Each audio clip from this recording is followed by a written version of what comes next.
Estás sin audio, Santiago. Listo, gracias. Como veíamos en el archivo de coordenadas, aquí tenemos un identificador que son estas 4 letras de la estación permanente. Es imposible que en nuestros países no exista al menos unas cuantas estaciones permanentes. Por ejemplo, para Colombia tenemos estas estaciones permanentes que digamos que a veces sirven, a veces no sirven, ¿sí? Pero pues digamos que casi siempre funcionan. Venezuela solo hay una. Digamos que aquí Ecuador vemos que está bastante lleno, ¿sí? de, de estaciones permanentes, bastante densificado, muy bien densificado. Digamos que aquí se pueden aprovechar muy bien, no tienen ningún costo. Aquí vemos toda esta parte del Perú, está bastante densificado, aunque a esta parte le hace falta. Lo mismo toda esta parte le hace falta. Veamos, por ejemplo, cómo está Bolivia. Bolivia vemos que, bueno, tienen en La Paz, en Cochabamba, digamos que en las ciudades principales, pero pues le hace falta, ¿sí? Toda esta parte le haría falta. Veamos Brasil. Brasil es el que más tiene, casi que por cada país. Veamos Chile. Chile tiene muy poquitas estaciones permanentes. Muy poquitas. Muy extraño, bueno. Digamos que como podemos ver, podemos acceder a cualquiera de esas estaciones permanentes. Lo único es saber dónde nos encontramos y cliquear. Por ejemplo, aquí nosotros estamos utilizando esta estación que es BOGT. Nosotros cliqueamos y ahí nos aparecen ciertos archivos. ¿Mm? Aquí vemos cómo se ha ido desplazando la estación a lo largo del tiempo en la componente norte, en la este y en altura. Por eso es importante que digamos que los levantamientos geodésicos y los procesamientos se aclare que es una coordenada dinámica, que cambia en el tiempo. Decirle al cliente que esa coordenada es válida solo para hoy y que si necesita la coordenada en 2 años, que tiene que hacer un cálculo chiquitico de velocidades, ¿sí? No decirle al cliente, esa es su coordenada y es absoluta y no le va a cambiar en el tiempo, no, eso es falso. Puede cambiar desde 1 centímetro por año, ¿sí? Hasta centímetros en alturas en menos de un año, ¿sí? Mire, por ejemplo, esta estación, cómo tiene digamos, esos curvas tan pronunciadas, esa pendiente tan pronunciada. Por ejemplo, miremos esta boga que está encima de un edificio. Esta aún más tiene la pendiente al estar encima de un edificio mucho más pronunciada, ¿sí? Hay que tener en cuenta, decirle al cliente que esas coordenadas son dinámicas, cambian a lo largo del tiempo, que son válidas para la fecha de medición. Listo. De acuerdo con eso, y digamos que estos son los procesamientos más sencillos de hacer. Lo que se tiene que garantizar es mínimo un polígono de 3 lados. Entre más lados se ingresen, la precisión de nuestro punto, ¿sí? Va a ser mucho mejor. ¿Por qué? Porque tiene más grados de libertad. Entonces, aquí, por ejemplo, vemos que el punto más lejano, el punto GBTA al GPS, nos dio una solución fija y tenemos más de 100 kilómetros y nos dio un error medio cuadrático en una señal de 1,5 centímetros. Bastante bien, a 118 kilómetros. Le damos guardar, ¿sí? Entonces, hagamos un paréntesis para explicar de cómo se añade la coordenada fija, ¿sí? O la coordenada que queremos que se fija. Cliqueamos con clic izquierdo al ladito donde dice el nombre, le damos luego clic derecho y le damos aquí en la 2, 4, 6, en la séptima opción que dice añadir coordenada. Aquí en esta parte nos aparecen varias opciones. Como yo ya la tengo ingresada, aparece una tercera opción que se llama global. Se debe cliquear en global y se ingresan las coordenadas geodésicas, ¿sí? Que está en este lado, se cambian los datos, y aquí al lado derecho, ¿sí? Se le dice calidad de control, y aquí en altura se le dice calidad de control. Es importante cliquear calidad de control, ¿sí? Digamos que yo ya lo tengo ingresado. ¿Cómo hago para saber que está ingresado? Porque aquí en puntos a mano izquierda me dice que tengo una ingresada coordenada que es global, introducida en la oficina, ¿sí? Global. Si yo busco los otros puntos, no tengo ninguna introducida en la oficina, por lo tanto mi punto de control es este que me dice introducida, ¿sí? Listo, ese por ese lado. Debemos obviamente convertir esa coordenada geocéntrica que nos proporciona el CIRGAS a una coordenada geodésica y la ingresamos. Automáticamente nos debe aparecer un triángulo.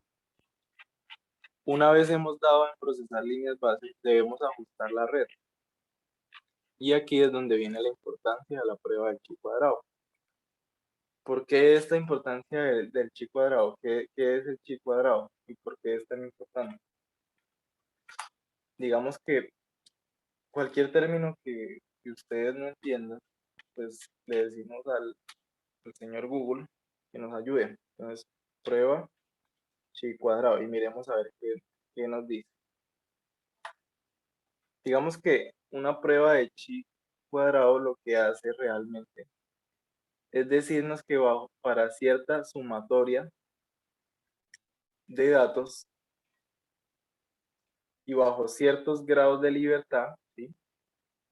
Entonces, de acuerdo con eso, hay una curva. Entonces, digamos que hay una teoría que dice que esta es la curva. Hay un p-valor acumulado, ¿sí? Que es este chi cuadrado. A esto se le dice chi cuadrado.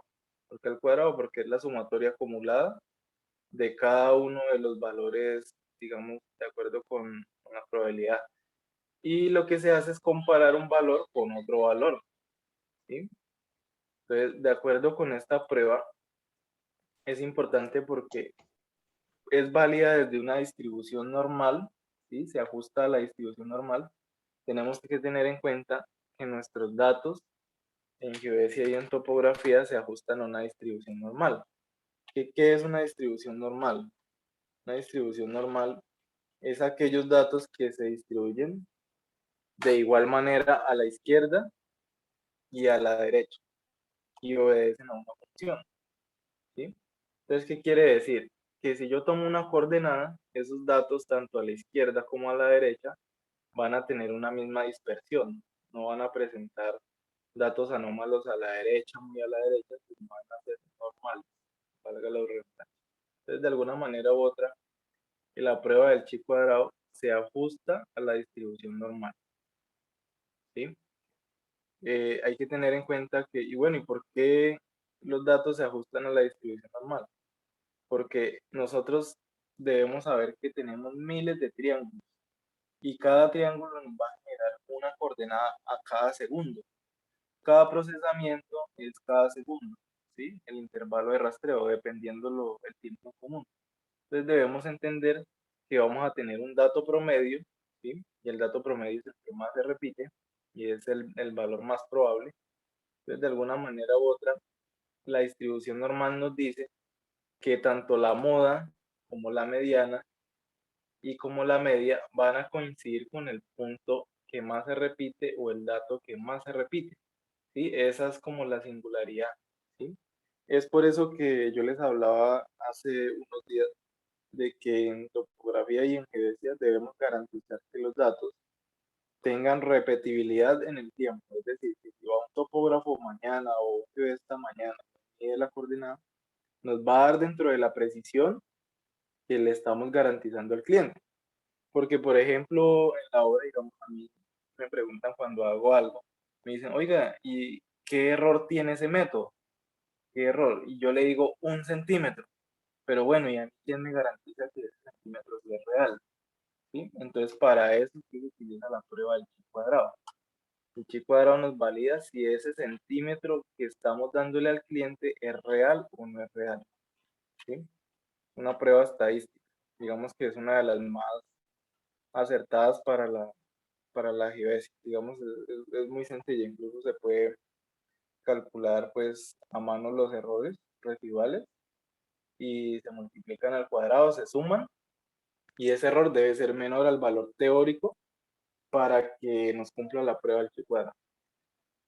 Esa prueba de dónde digamos, cómo hacemos para, le damos a ajustar red, automáticamente el programa, pues yo le digo al BOGT, que es una estación permanente, yo le digo, oiga, usted no es perfecta, ¿sí? Entonces yo le digo, en posición horizontal son 3 milímetros, o sea, Sirgas nos calcula esa estación permanente con un error de 3 milímetros y un error de 7 milímetros. ¿Y de dónde sacamos eso? Muchos dirán que cómo sacamos eso. El Sirgas, por aquí hay una cosa que dice coordenadas semanales. Hay un reporte que es un sumario, es un resumen. Le abrimos y cliqueamos directamente, buscamos el nombre BOGT. Aquí nos dice la repetibilidad. Mire que el Sirgas también se meten con los temas de repetibilidad, que es lo que tanto le hablo. Es decir, ellos procesan no una vez, sino muchas. ¿Y cuántas veces? Digamos que creo que procesan hasta 3 veces de diferentes maneras. ¿Sí? Ellos procesan con un poliedro y después ponen un punto fijo, después lo cambian, ¿sí? Y utilizan ciertos puntos fijos, ¿sí? Entonces, mire, por ejemplo, el Sirgas tiene 416 estaciones, no estábamos tan mal. Y entonces, ellos garantizan que así venga y lo haga Pepito, lo haga Mariano, lo haga fulanita, lo que nos garantizan una repetibilidad, ¿sí? Es decir, si viene otra persona, ¿cómo se nos va a repetir esa coordenada? Y está en milímetros. Entonces miremos el BOGT. Entonces aquí vemos el BOGT, que en la norte, o en la X, componente X, perdón, tenemos 1.91 milímetros. En la Y tenemos 3 milímetros. Y en la Z tenemos 7.48 milímetros. Ah, bueno, aquí es norte, este y A, mucho más fácil. Entonces, pues yo escojo el dato más grande, veo GT, escojo 3 milímetros en posición y 7.48 y lo ingreso aquí, ¿sí? Porque los datos no son perfectos, ¿sí? O sea, por más de que el Sirgas tenga el mejor programa del mundo y bueno, y procesen con Bernis, no son perfectos. Bueno, hay que poner eso. Y ahí lo único que hacemos ya es un clic muy sencillo y le damos registrar. Le decimos que tiene un error, desea resolverlo, yo le digo, desea continuar, yo le digo que sí. Automáticamente aquí me dice que la prueba de chi al cuadrado con un 95% de confiabilidad ha sido pasado y que los grados de libertad son 3. ¿Cómo calculo los grados de libertad? Pues cuento los vectores. Tengo 1, 2, 3 y 4. Los grados de libertad es n-1. Entonces, con la formulita que veíamos, él con los grados de libertad, él ya sabe que debe tener un chi de acuerdo a los, por ejemplo, aquí los grados de libertad nos dice el Trimble, que son 3. Entonces tenemos k igual a 3. Entonces, él aquí, él internamente tiene esta gráfica y él lo que hace es el chi cuadrado, que son los errores acumulables, lo compara con el máximo teórico y debe ser menor. Aquí nos dice que sí cumple. Con todos esos parámetros que le pusimos, nos dice que cumple. Entonces yo le digo aceptar, pero bueno, aquí me dice, seleccione un punto, una observación para ver más resultados.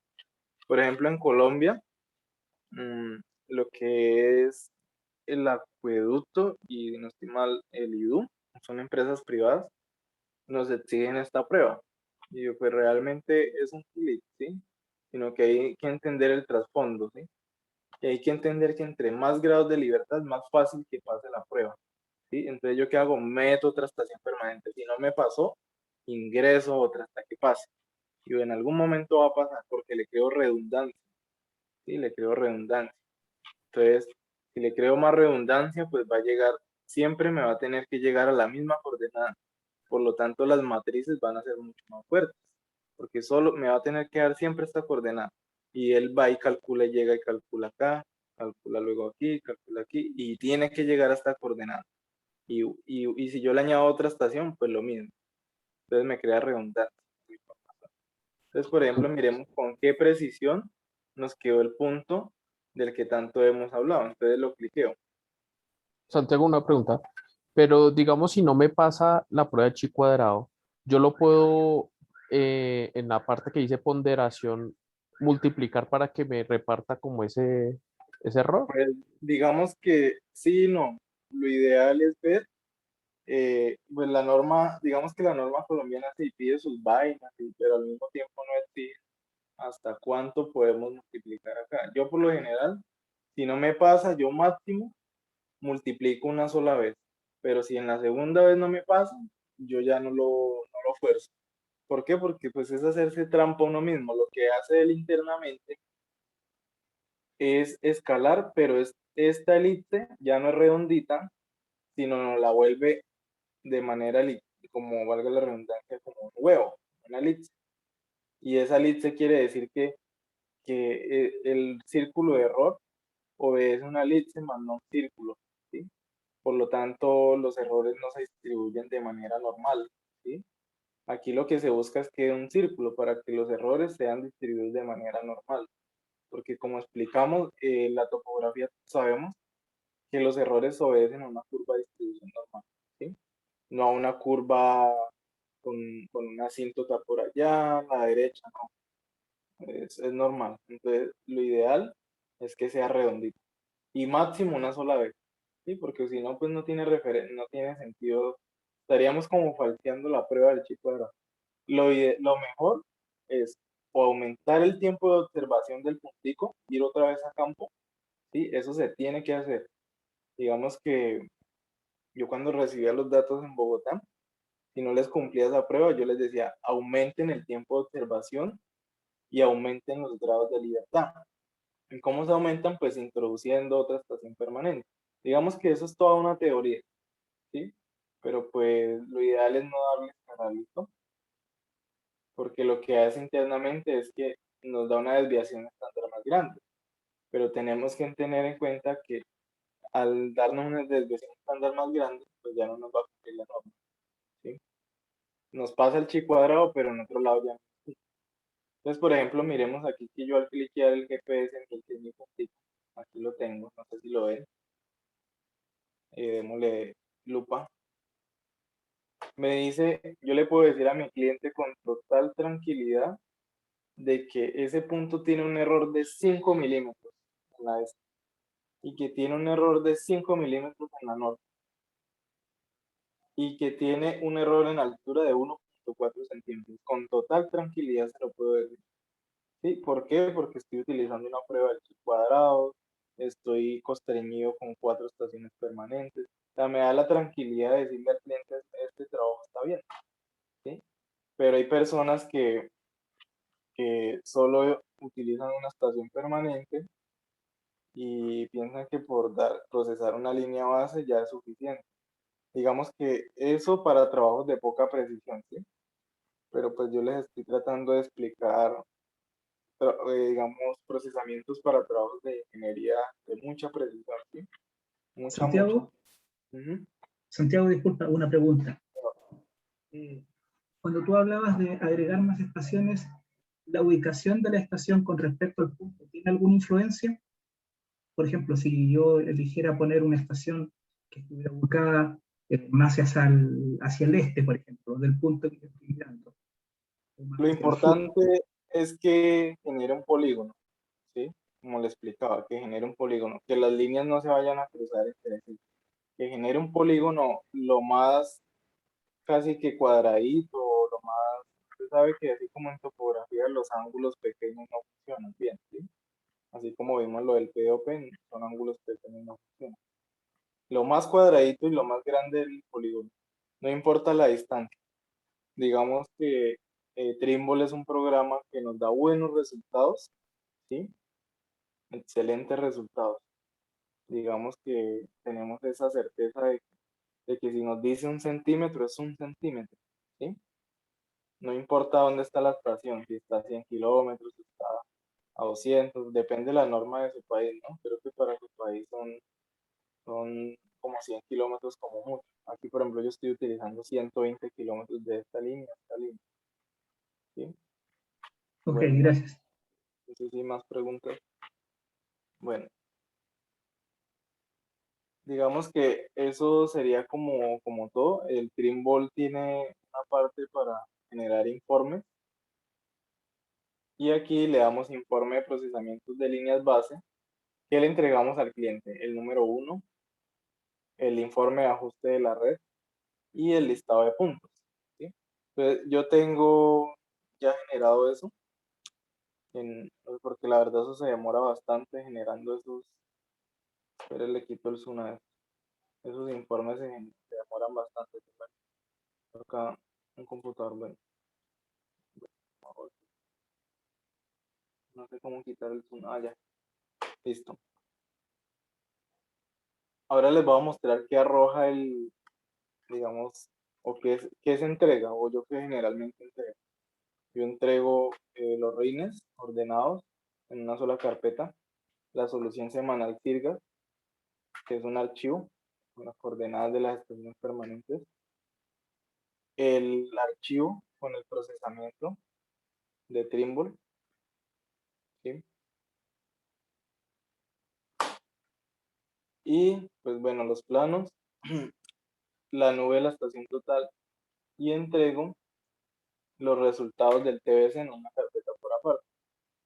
Entonces, aquí me genera un informe, el cual me dice que todas las soluciones son fijas, ¿sí? Y si nos damos cuenta, no me arrojó ninguna banderita, ni amarilla ni roja. Eso quiere decir que me cumple con las precisiones de 4 milímetros más una parte por millón, ¿sí? Bueno, aquí por ejemplo este vector es de Vivi con VOGT. Aquí me dice que el POP máximo es de 3.5, o sea, me cumple. Me dice que utilizó efemérides mixtas, que la calibración fue NGS absoluta, ¿sí? Que utilizó frecuencia doble, ¿sí? Estas estaciones permanentes creo que solo son doble frecuencia. Y me arroja para cada satélite los vectores de rastreo con las señales rastreadas. Y esto es lo importante que debemos mirar. Debemos mirar que esto no supere los 5 centímetros, tanto positivo como negativo. Entonces, de acuerdo con la depuración que se hizo, ninguno de los datos, bueno, este de pronto pasa, ninguno de los datos debe superar los 5 centímetros. Si lo supera, ¿sí? Debemos mirar qué satélite es el que está causando eso y eliminarlo. Bien sea todo o una pequeña parte si es que el tiempo es muy poquito lo que hayamos rastreado. ¿Sí? Pero aquí vemos que tenemos residuales. Esto es lo que utiliza la prueba del chi cuadrado, utiliza todos estos residuales. Y de acuerdo con esto nos dice así, sus datos obedecen a una distribución normal y de acuerdo al número de grados de libertad pasan, ¿sí? Y pasó de primera vez, no tuvimos que oprimirle el numerito escalar, o sea, eso es lo bueno, que nos pasó con una sola vez, sin hacer trampa. Bueno, y aquí nos bota, digamos que la matriz de covariancia a posterior, ¿sí? Digamos que todas estas matrices son las que se utilizan para ajustar, para realizar el ajuste. Y así sucesivamente para cada uno de los datos y de vectores. Inclusive no superan no hay errores groseros, no superan los 5 centímetros. ¿Sí? Mire, por ejemplo, esta quedó perfecta, 2 centímetros. Menos de 2 no les va a dar.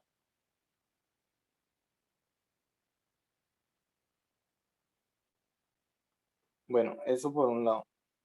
Por el otro, tenemos un listado de puntos, que era lo que quería mostrarles, utilizando, aquí tengo el GPS 1000, esta cota 230.52.2, y tengo otro listado de puntos con una cota diferente, 230.57.1. ¿A qué creen que se refiere esa diferencia?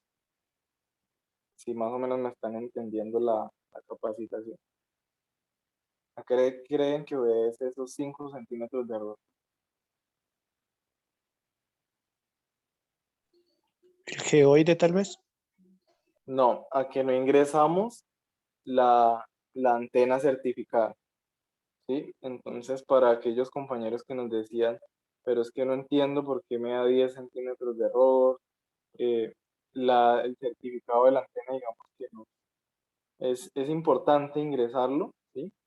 Porque mire que nos hace variar hasta 5 centímetros. ¿Y cómo podemos verificar que nuestra coordenada está bien? Pues con un servicio externo en línea como PPP. He ahí la importancia del PPP. Podemos verificar. Entonces yo hice un chequeo, ¿sí? Un chequeo, por aquí lo tengo.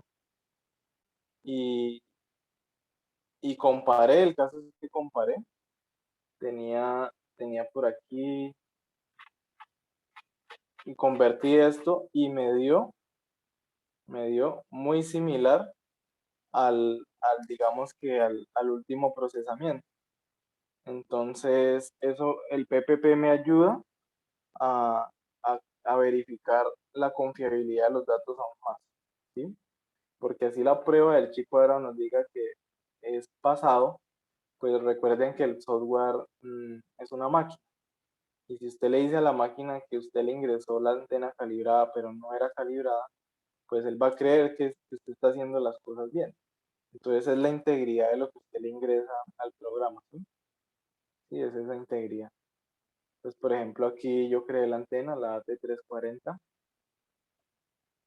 y les había mostrado, digamos que hasta ahí terminó el procesamiento y cómo se crea una antena. Pues digamos que ellos por cuestiones comerciales restringen esa creación de antenas, ¿sí? Pero aquí a grosso modo se crea aquí en esta ruta. Lo que se hace es crear 3 archivitos y AT340 con los parámetros de calibración. Obviamente hay que tener mucho cuidado de no modificar cosas que no se deben modificar, porque pues automáticamente el software reconoce que hay algo imperfecto y les elimina la mayoría de antenas, pero sí se pueden crear en el trim, sí se pueden crear. Aquí se modifican 4 archivos, ¿sí? Bueno, digamos que no se hace muy a detalle, pero aquí en antena.ini yo creé la antenita. Entonces lo que hice fue reemplazar una antena conocida, la AT330, para no modificar nada de la arquitectura del sistema, que es muy complejo. Entonces, digamos, porque lo intenté hacer eh, añadiendo una nueva y no, la verdad se dañó todo. Entonces es mejor modificar una que ya existe. Y ya, es muy sencillo, se cambian los datos, se cambian los datos de las 3 tablas que piden, se cambia todo, se cambiar ese 330 por el 340. ¿Sí? Digamos aquí, si yo cambiara esta, pues le cambio de 350 a 340, le cambio de 350 a 340, ¿sí? Le cambio aquí los valores que tenga la calibración y debo cambiar 3 archivos que son estos.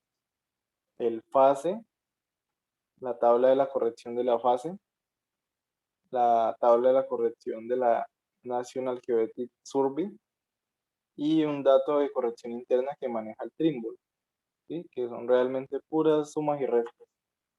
De acuerdo con eso, eh, se cambian 3 archivitos.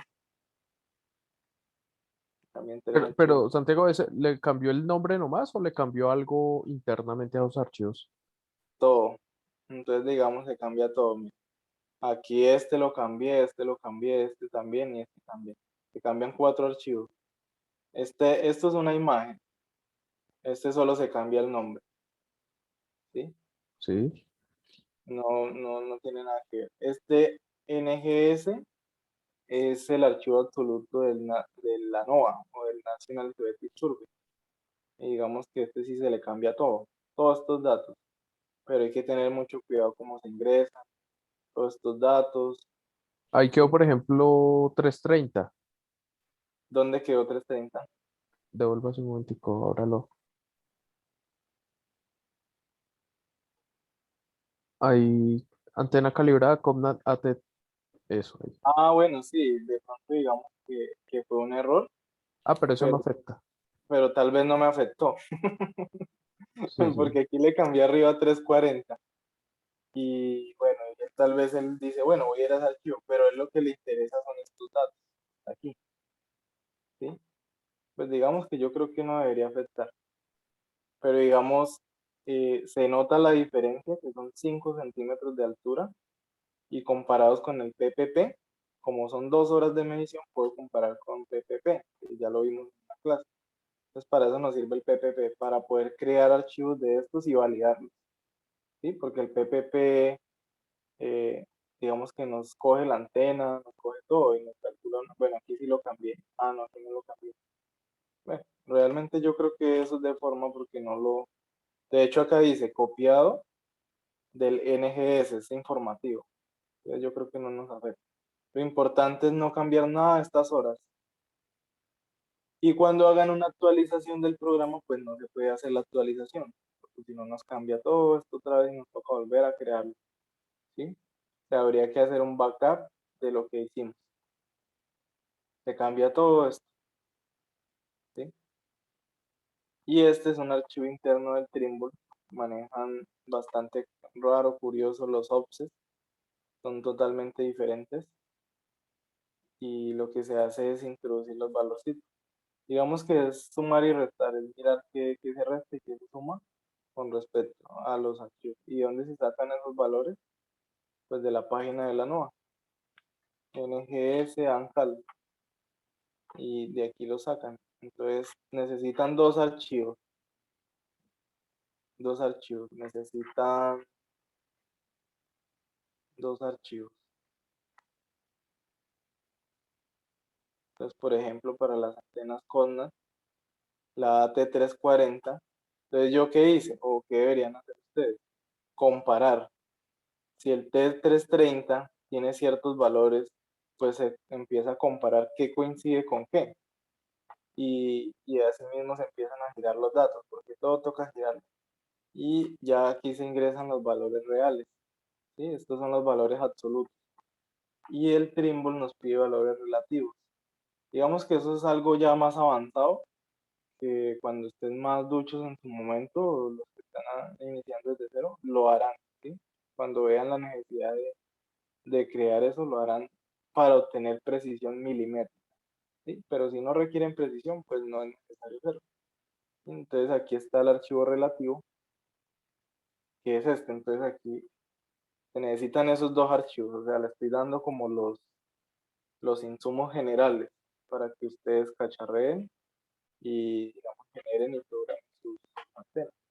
Aquí lo que se hace es buscar la T340 y esta es la calibración relativa, ¿sí? Esos dos archivos son los que se necesitan, la absoluta y la relativa. El software la pide. Entonces, de esta manera, al yo crearla, mire que aquí ya me aparece la AT340 y antes era la AT330. Entonces, con lo único que hice fue reemplazar sobre una antena que, pues obviamente que coincidía con la casa matriz, ¿no? Con la casa matriz, por ejemplo, para los que tienen U-Logs, creo que por aquí dice U-Log, no sé, en algún lado. Bueno, en algún lado dice U-Log. No, y si no dice U-Log, pues cogen cualquier casa matriz, Talisman, y reemplazan cualquiera de estas. Lo importante es que se acuerden dónde ingresaron la antena, ¿sí? Digamos que no hay que ponerle limitación a las cosas, ¿sí? Entonces, por ejemplo, NGS o la pueden reemplazar ahí, con el que ustedes quieran, porque veo que Blues no está.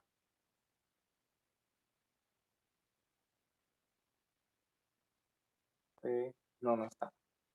puede ser en Trimble, y la crean acá, reemplazan cualquiera de estas y cambian los nombres. Eso fue lo que hice yo. Bueno, eso sería todo el procesamiento de estaciones permanentes. La utilidad es para darle coordenadas a un puntico a partir de 3 o 4 estaciones permanentes. Mínimo, lo recomendable, 1, 2, 3 estaciones permanentes para darle coordenadas a un solo puntito. ¿Sí? Mínimo 3 estaciones. 2 no, 2 sería como muy poquito. No pasaría la prueba del cuadrado, es muy difícil. ¿Qué pasa? Pues no sé si tienen preguntas, ya nos quedan 10 minutos otra vez. Yo, en el caso de que queramos hacer en un sistema diferente al WGS, por ejemplo, acá en Ecuador, un municipio maneja su propio sistema de coordenadas Sí, y hay como transformarle, pero partiendo de una base de monitoreo que está en Sirgas. No sé si me entiendes. o sea, ¿quiere trabajar con su sistema de coordenadas en el programa? Sí, como está densificado, aquí todas las bases permanentes están en Sirgas, ¿no? ¿Qué manejan ustedes? Perdón. ¿Qué proyección manejan ustedes? ¿Transversa Mercator?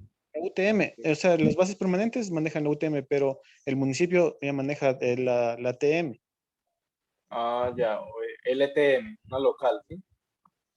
TM, transversa del mercado, maneja el Ah, igual, municipio. igual que en Colombia, pues es muy sencillo.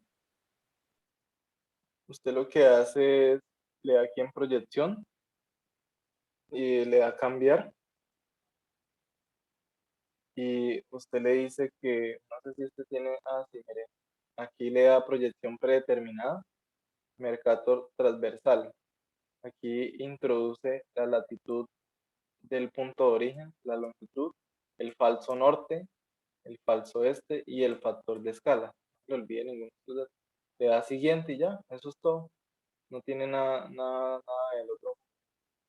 Digamos, ahí lo difícil es cuando cambia el sistema de proyección por otra que no maneja el Trimble, ¿sí? Porque aquí veo que el Trimble, bueno, aquí dice sistema nuevo.